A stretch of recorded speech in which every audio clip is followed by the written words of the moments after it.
Okay, അപ്പം അടുത്ത് നമ്മൾ പഠിക്കാൻ പോകുന്ന ടോപ്പിക് എന്ന് പറയുന്നത് അമീബിക് മെനിങ്കോ എൻസെഫലൈറ്റിസ് ആണ്. അപ്പം ഈയിടെയായിട്ട് അത് കൂടുതലായിട്ട് കണ്ടുവരുന്നൊരു രോഗമായതുകൊണ്ടാണ് ഈ ടോപ്പിക്ക് നമുക്കൊന്ന് പഠിക്കാമെന്ന് വിചാരിച്ചത്. അപ്പം it is the infection of the CNS by free living amoebic infection of the CNS ആണ് അമീബിക് മെനിങ്കോ എൻസെഫലൈറ്റിസ് എന്ന് പറയുന്നത്. മെയിനായിട്ട് ഇത് രണ്ടായിട്ട് ഡിവൈഡ് ചെയ്യാം. First is primary amoebic meningoencephalitis which is caused by Naegleria fowleri and granulomatous amoebic encephalitis which is caused by Acanthamoeba or Balamuthia. So primary amoebic മെനിങ്കോ എൻസെഫലൈറ്റിസിന് നമുക്ക് ഫസ്റ്റ് നോക്കാം. എറ്റിയോളജി മെയിനായിട്ട് ഇത് ചിൽഡ്രനിലാണ് കാണപ്പെടുന്നത്. പിന്നെ ഹെൽത്തി ആയിട്ടുള്ള യങ് അഡൽട്ട്സിലും കാണപ്പെടാം if there is a history of swimming in fresh water lakes, ponds and pools during hot summers. അപ്പം ഈ ഒരു ഹിസ്റ്ററി ഓഫ് സ്വിമ്മിങ് ഉണ്ടെങ്കിലാണ് നമ്മൾ മെയിനായിട്ട് ഈ ഒരു സംഭവം സസ്പെക്റ്റ് ചെയ്യേണ്ടത്. പിന്നെ ഇതിൻ്റെ പാത്തോജെനിസിസ് എന്ന് പറയുമ്പം കണ്ടാമിനേറ്റഡ് വാട്ടറിൽ ഇറങ്ങിയ ഒരാളുടെ നോസിൽ കൂടെയാണ് ഈ അമീബ കയറാൻ പോകുന്നത്. നോസ് വഴി, നേസൽ മ്യൂക്കോസ വഴി, ക്രിബ്രിഫോം പ്ലേറ്റ് വഴി ഓൾഫാക്ടറി നെർവ്സ് എത്തും. ഓൾഫാക്ടറി നെർവ്സിൽ കൂടെ ബ്രെയിനിലെത്തും. എന്നിട്ട് ബ്രെയിനിലത് diffuse haemorrhagic necrotising meningo encephalitis ഉണ്ടാക്കും. അപ്പം ഈ ഒരു സംഭവമാണ് അത് ഉണ്ടാക്കുന്നത്. ഡിഫ്യൂസ് ആയിട്ട് അവിടെ ഇവിടെ ആയിട്ട് ഹെമറാജിക് നെക്രോട്ടൈസിങ് മെനിങ്കോ എൻസെഫലൈറ്റിസ് ഉണ്ടാക്കും. അപ്പം എന്തൊക്കെയാണ് ഇതിൻ്റെ സൈൻസ് ആൻഡ് സിംറ്റംസ് എന്ന് പറയുന്നത്? ഒരു ന്യൂ ബോൺ അല്ലെങ്കിൽ യങ് ഇൻഫൻ്റ് ആണ് നമ്മുടെ അടുത്ത് വരുന്നതെങ്കിൽ ചിലപ്പം ജസ്റ്റ് ലിത്താർജി, പിന്നെ പുവർ ഫീഡിങ് ഉണ്ട്, ഷ്രിൽ ക്രൈ ഉണ്ട്. അപ്പം നമ്മൾ സീഷേഴ്സ് ഉണ്ട്, ബൾജിങ് ആൻറ്റീരിയർ ഫോണ്ടനിലെ ഉണ്ടോ നോക്കണം. ഇതൊക്കെ ഉണ്ടെങ്കിൽ we can suspect this amoebic meningo encephalitis. അപ്പം ഈ പുവർ ഫീഡിങ്, ലിത്താർജി, ഷ്രിൽ ക്രൈ ഒക്കെ ആയിട്ട് നമ്മുടെ അടുത്ത് എപ്പോഴും പിള്ളേർ വരും. നമ്മളിത് സസ്പെക്റ്റ് ചെയ്യൂല. അപ്പം നമ്മൾ ജസ്റ്റ് ആൻറ്റീരിയർ ഫോണ്ടനല്ലേ ഒന്ന് നോക്കുക, അതുപോലെ സീഷർ ഹിസ്റ്ററി ഉണ്ടോ നോക്കുക. ഇതൊക്കെ ഉണ്ടെങ്കിൽ we can suspect this thing. And ഈ പിള്ളേരിലാവുമ്പോൾ 2 years വരെ മെനിങ്കൽ സൈൻസ് ഒന്നും ഉണ്ടാവില്ല. അപ്പം ഇൻക്രീസ്ഡ് ICP ഉണ്ടെങ്കിൽ ഇൻക്രീസ്ഡ് ബ്ലഡ് പ്രഷർ ഉണ്ടാവാം, ബ്രാഡിക്കാർഡി ഉണ്ടാവാം, ക്രേനിയൽ നെർവ് പാൽസി ഉണ്ടാവാം, പോസ്റ്ററിങ്ങിന് എന്തെങ്കിലും പ്രശ്നം ഉണ്ടാവാം, അതുപോലെ ബ്രീതിങ്ങിന് എന്തെങ്കിലും പ്രശ്നം ഉണ്ടാവാം. ഇതിനൊക്കെയാണ് പ്രശ്നം ഉണ്ടാകുന്നത്. അതും 3rd and 6th cranial nerve പാൽസി ഉണ്ടാവാം. അപ്പം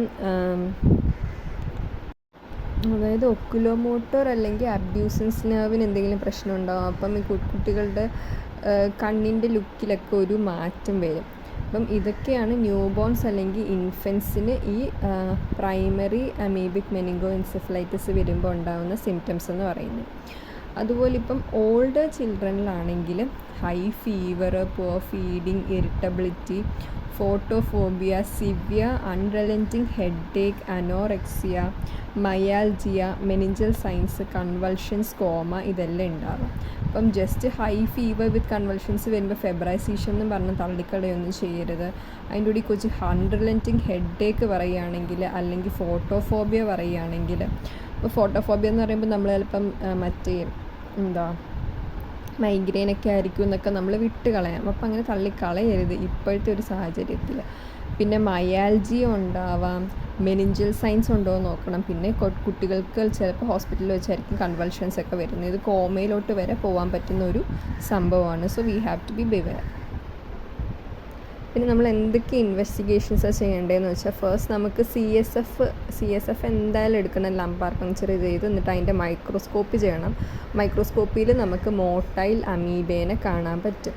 പിന്നെ നമുക്ക് CSF അനാലിസിസ് ചെയ്യാം. അതിനകത്ത് ഹൈ ലൂക്കോസൈഡ് കൗണ്ട് ഉണ്ടായിരിക്കും, പോളിമോഫോന്യൂക്ലിയർ പ്രിഡോമിനൻസ് ഉണ്ടായിരിക്കും, എലിവേറ്റഡ് പ്രോട്ടീൻസ് ഉണ്ടായിരിക്കും. അപ്പം മോർ ലൈക്ക് എ ബാക്ടീരിയൽ ഇതുപോലെ ആയിരിക്കും നമുക്ക് പിക്ചറായിരിക്കും നമുക്ക് ഈ അമീബിക് CSF അനാലിസിസിലും കാണുന്നത്. ബട്ട് നമുക്ക് motile amoeba will be present on microscopy. അപ്പോൾ മൈക്രോസ്കോപ്പിയും നമ്മൾ വിടണം. പിന്നെ നമ്മൾ CT എടുക്കുവാണെങ്കിൽ കാണാൻ പറ്റും, നമുക്ക് നോൺ സ്പെസിഫിക് സെറിബ്രൽ എഡീമ കാണാൻ പറ്റും. ഈ ഒരു നമ്മൾ പറഞ്ഞു ഡിഫ്യൂസ് ആയിട്ട് ഹെമറാജിക് ആയിട്ടുള്ള ലീഷൻസ് പലയിടത്തായിട്ട് വരുന്നതാണ്. അപ്പം നമുക്ക് ഒരു സെറിബ്രൽ എഡീമ അതുമൂലം ഉണ്ടാവും. അതിൻ്റെ ഒരു റീസൺ നമുക്ക് അറിയാൻ പറ്റില്ല. It is known specific cerebral oedema.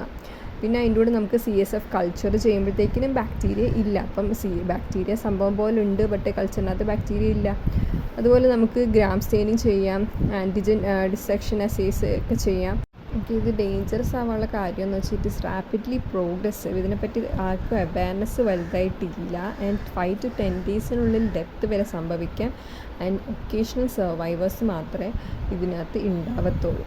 പിന്നെ നമ്മൾ ഇതിന് ട്രീറ്റ്മെൻറ്റ് ചെയ്യേണ്ടതെന്ന് വെച്ചാൽ we have to give high dose amphotericin B, like IV and intrathecal amphotericin നമ്മൾ കൊടുക്കണം. പിന്നെ നമുക്ക് റിഫാംപിസിൻ കൊടുക്കണം, chloramphenicol. High dose amphotericin B plus rifampicin plus chloramphenicol ആണ് ഇതിൻ്റെ ട്രീറ്റ്മെൻറ്റ് എന്ന് പറയുന്നത്. അപ്പോൾ സാധാ ഒരു ബാക്ടീരിയൽ ഇൻഫെക്ഷന് നമ്മൾ കൊടുക്കുന്ന antibiotics is of no use in this disease. പിന്നെ വരുന്നതെന്ന് വെച്ചാൽ ഗ്രാനുലോമാറ്റസ് അമീബിക് എൻസെഫലൈറ്റിസ് ആണ്. അത് which is caused by Acanthamoeba and ബാലാമുത്തിയ.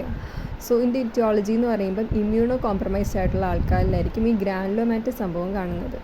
AIDS അല്ലെങ്കിൽ SLE അല്ലെങ്കിൽ പോസ്റ്റ് റീനൽ ട്രാൻസ്പ്ലാന്റ് അങ്ങനെയുള്ളതിലായിരിക്കും കാണുന്നത്. ബാലാമുത്തിയ എന്ന് പറയുന്നത് നോർമൽ പീപ്പിളിലാണെങ്കിലും വരാം.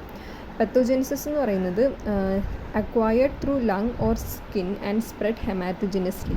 ലങ്സിൽ അല്ലെങ്കിൽ ത്രൂ ഡ്രോപ്ലെറ്റ്സ് അല്ലെങ്കിൽ നമ്മൾ സ്കിൻ ടു സ്കിൻ കോൺടാക്റ്റ് വഴി ട്രാൻസ്മിഷൻ നടന്നിട്ട് ഇത് ത്രൂ ബ്ലഡാണ് ബ്രെയിനിലെത്തുക. എന്നിട്ട് ഇത് സബ്അക്യൂട്ട് അല്ലെങ്കിൽ ക്രോണിക് ഇൻഫെക്ഷനായിട്ടാണ് വരുന്നത്. CSF അനാലിസിസിൽ നമ്മൾ മറ്റേതിനകത്ത് പോലെ തന്നെ എലിവേറ്റഡ് പ്രോട്ടീൻസ് കാണും. ബട്ട് മറ്റേതിനകത്ത് PMN പ്രിഡോമിനൻസ് ആണെങ്കിൽ ഇവിടെ ലിംഫോസൈറ്റിക് ലൂക്കോസൈറ്റോസിസ് ആയിരിക്കും കാണുന്നത്. പിന്നെ ട്രോഫോസോവൈറ്റ്സ് ആർ റയർലി പ്രസൻറ്റ്. മറ്റേതിനകത്ത് നമുക്ക് മോട്ടൽ അമീബേനെ കാണാൻ പറ്റും, ഇതിനകത്ത് trophozoites are rarely present. CT brain എടുക്കുമ്പോഴത്തേക്കിനും മറ്റേതിനകത്ത് നോൺ സ്പെസിഫിക് സെറിബ്രൽ എഡീമയാണ് കണ്ടെങ്കിൽ ഇവിടെ ഗ്രാനുലോമാറ്റസ് ലീഷൻസ് ആൻഡ് വെൻട്രിക്കുലർ ഡയലറ്റേഷനും ഗ്രാനുലോമാറ്റസ് ലീഷൻസും കാണാൻ പറ്റും. പിന്നെ നമുക്ക് ബ്രെയിൻ ബയോപ്സി എടുക്കാം. ബ്രെയിൻ ബയോപ്സി എടുക്കുമ്പോഴത്തേക്കിനും demonstration of cyst in brain ടിഷ്യൂവിനകത്ത് സിസ്റ്റുകൾ നമുക്ക് കാണാൻ പറ്റും. അതാണ് ബ്രെയിൻ ബയോപ്സി എടുക്കുമ്പോൾ കാണാൻ പറ്റുന്നത്. പിന്നെ ഇതിൻ്റെ ട്രീറ്റ്മെൻറ്റ് എന്ന് പറയുന്നത് മറ്റേടത്ത് ആൻഫോടെറിസിൻ B ആണ് കൊടുത്തതെങ്കിൽ ഇവിടെ ഫ്ലൂക്കോണസോളും കീറ്റോക്കോണസോളും കൂടെ കൊടുക്കുക.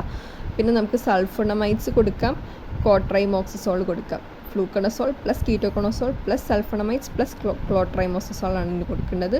And it has very poor prognosis. അപ്പം ഇത്രയാണ് അമീബിക് മെനിങ്കോ എൻസെഫലൈറ്റിസിനെ പറ്റി പറയാനുള്ളത്. Thank you.